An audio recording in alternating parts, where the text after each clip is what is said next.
बिस्मिल्लाहिर्रहमानिर्रहीम। अस्सलाम वालेकुम डियर स्टूडेंट्स। मैं आपको अगेन वेलकम करता हूं from superior college head office under learning management system. जैसा कि आप लोग जानते हैं कि मेरे साथ आपका सब्जेक्ट है प्रिंसिपल्स ऑफ बैंकिंग का। मैं आपका टीचर फ़हीम शाहीन। उम्मीद है खैरियत से होंगे। हम जनाब चैप्टर नंबर 2 के बारे में बात कर रहे हैं। आज का हमारा लेक्चर है लेक्चर नंबर 6। इससे प्रीवियसली हमने फर्स्ट 4 लेक्चर्स में फर्स्ट चैप्टर के बारे में बात की थी। फिफ्थ लेक्चर से हमने चैप्टर नंबर 2 स्टार्ट किया था, जिस पे हमने कमर्शियल बैंक के बारे में बात की थी। तो स्टूडेंट्स, आज हम सेकंड चैप्टर का सेकंड क्वेश्चन आपसे डिस्कस करेंगे, जो कि आपके सामने आपकी स्क्रीन पे नजर आ रहा होगा। आपके डेस्कटॉप पे आप उसे देख रहे होंगे। हमारा सेकंड क्वेश्चन है define commercial bank, discuss its primary functions. तो आज के लेक्चर में हमने सबसे पहले first of all commercial banks को डिफाइन करना है, और देन फिर हमने कमर्शियल बैंक के प्राइमरी फंक्शंस के बारे में बात करनी है। जैसा कि प्रीवियस लेक्चर में मैंने आपसे बात की थी कि आप लोग जानते हैं कि बैंक किसे कहा जाता है। हमने अपने प्रीवियस लेक्चर्स में हर लेक्चर में अप्रोक्सीमेट बैंक को डिफाइन करने की कोशिश की, और फंडामेंटली आप जान गए कि बैंक एक ऐसा इंस्टीट्यूशन है जो डिपॉजिट एक्सेप्ट करता है, लोन एडवांस करता है। इसी तरह फिर हमने कमर्शियल बैंक्स को डिफाइन किया, और मैंने आपको प्रीवियस लेक्चर में ये बताया कि आने वाले लेक्चर्स में भी सेम डेफिनेशन आप देखेंगे। तो जनाब, अगर आप सेम डेफिनेशंस अपनी स्क्रीन पे दोबारा देखना चाहते हैं, तो आपके ये सामने है। कमर्शियल बैंक को डिफाइन किया जा रहा है सर जॉन के वर्ड्स में। Commercial bank is an institution who performs the following function. तो क्या क्या फंक्शन परफॉर्म करता है? डिपॉजिट एक्सेप्ट करता है, लोन एडवांस करता है, चेक्स इशू भी करता है और पे भी करता है, और फंड्स ट्रांसफर करता है from one place to another place. According to banking companies ordinance 1962, मैंने बैंक को डिफाइन किया था प्रीवियस लेक्चर में भी, और इस लेक्चर में भी आपके सामने ये डेफिनेशन मौजूद है। Banking means accepting for the purpose of lending और investing the deposits of money from public, repayable on demand और withdrawable by check, draft, order और अदरवाइज। बैंकिंग का मतलब है एक्सेप्ट करना। क्या एक्सेप्ट करना? डिपॉजिट एक्सेप्ट करना। किससे? From the public. किस मकसद के लिए? ताकि उन डिपॉजिट्स को आगे फर्दर लोन के तौर पर एडवांस किया जा सके या उनसे इन्वेस्टमेंट की जा सके। और जो डिपॉजिट बैंक एक्सेप्ट करता है वो रीपेएबल है on demand by cheque, draft, order और अदरवाइज। तो ये बड़ी अच्छी डेफिनेशन है, इंपॉर्टेंट डेफिनेशन है। इसे मेमोराइज करने की कोशिश करिएगा, और आपको बताया गया था कि आप इसे बार बार लिखेंगे तो 10 से 15 मरतबा लिखने के बाद आप परफेक्शन पर इंशाल्लाह पहुंच जाएंगे। So banking means accepting for the purpose of lending or investing the deposits of money from public, repayable on demand or withdrawable by check, draft, order or otherwise। तो जनाब, हमारा सवाल आज का क्या है? कमर्शियल बैंक को डिफाइन करें, कर लिया। Discuss the primary functions. अच्छा, ये प्राइमरी फंक्शन किसे कहते हैं? मैं आपको फंडामेंटली बताता चला जाऊं कि कमर्शियल बैंक्स के फंक्शंस को दो कैटेगरीज में डिवाइड किया जाता है। फर्स्ट वन बिल्कुल आपके सामने है, आप सही कह रहे हैं, प्राइमरी फंक्शंस। और सेकंड वन सेकेंडरी फंक्शंस। ज्यादा इंपॉर्टेंट जो होते हैं उन्हें प्राइमरी फंक्शंस के तौर पर बुनियादी फराइज का नाम दिया जाता है, और जो लेस इंपॉर्टेंट होते हैं उन्हें सेकेंडरी फंक्शंस के तौर पर सानवी फराइज का नाम दिया जाता है। तो हम आपसे फर्स्ट ऑफ ऑल डिस्कस कर रहे हैं primary functions in this question. तो following are the primary functions of commercial banks: acceptance of deposit, advancing of loan. जी जनाब, आप बिल्कुल सही समझ रहे हैं। प्राइमरी फंक्शन कमर्शियल बैंक्स के सिर्फ दो किस्म के होते हैं: डिपॉजिट को एक्सेप्ट करना और लोन एडवांस करना। यानी कमर्शियल बैंक्स के बुनियादी तरीन फराइज में क्या शामिल है कि वो डिपॉजिट एक्सेप्ट करेंगे और लोन एडवांस करेंगे। ये टेबल आपको दिखा रहा है कि कमर्शियल बैंक किस किस तरीके से डिपॉजिट एक्सेप्ट करते हैं।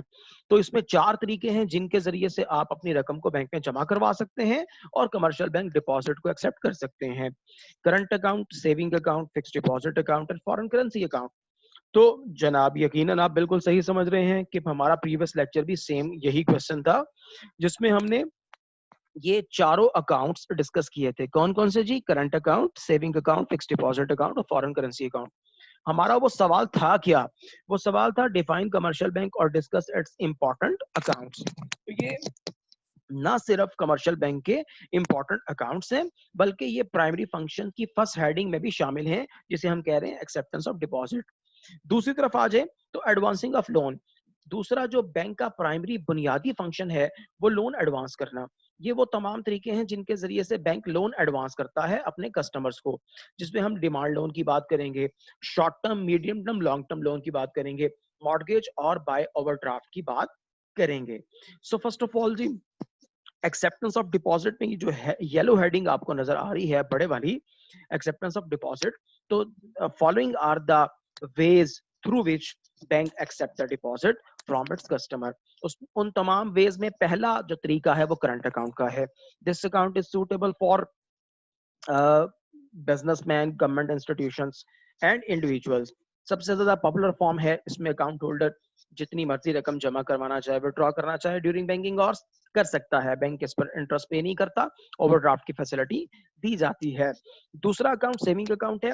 आपको बताया गया था कि this account is suitable for those persons having less income, just like salaried persons, pensioners, wage earners. Account holder can deposit the amount but can not withdraw the total amount. Bank pay low interest, overdraft facility is not available.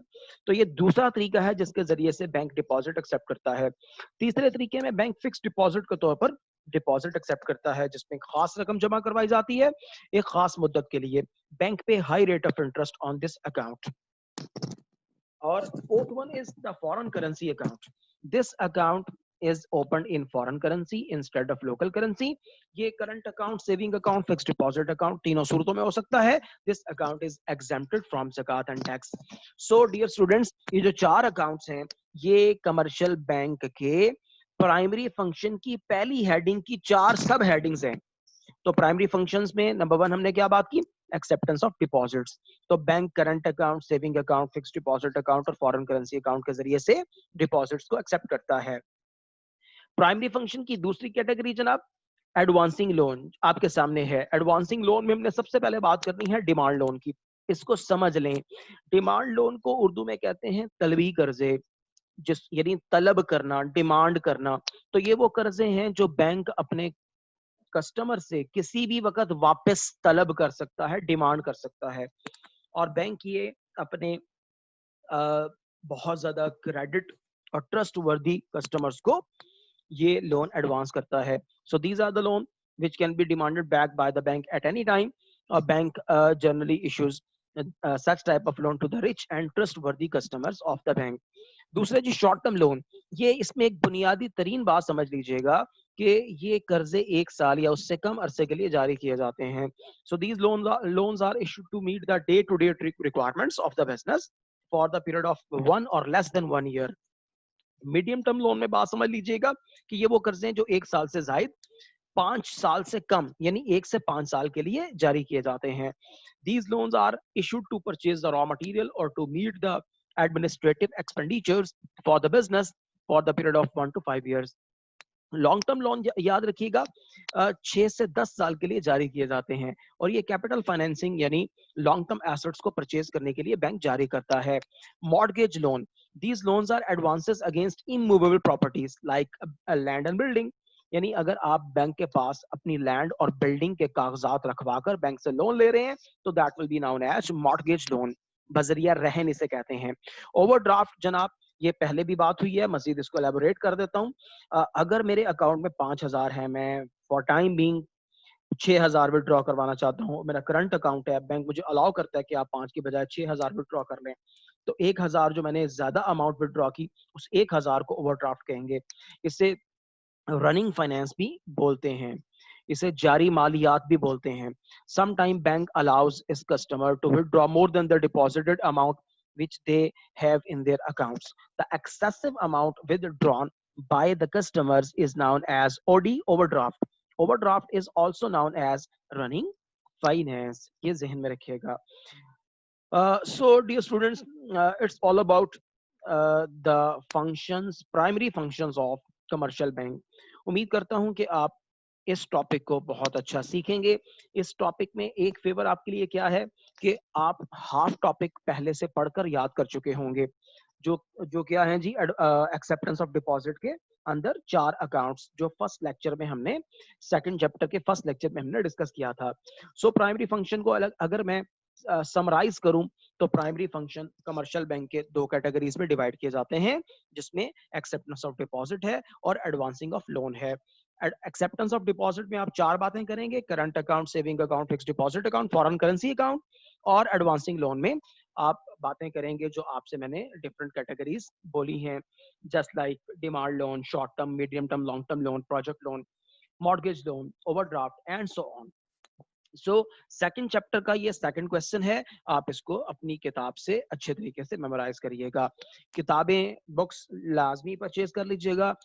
मेरे lectures के साथ साथ आपके पास books लाजमन होनी चाहिए, ताकि आपको जो चीजें यहाँ समझाई जा रही हैं वो हार्ड फॉर्म में आपके पास बुक की सूरत में मौजूद हो और आप गाहे बगाहे उनको वहां से पढ़ते रहें। Thank you very much.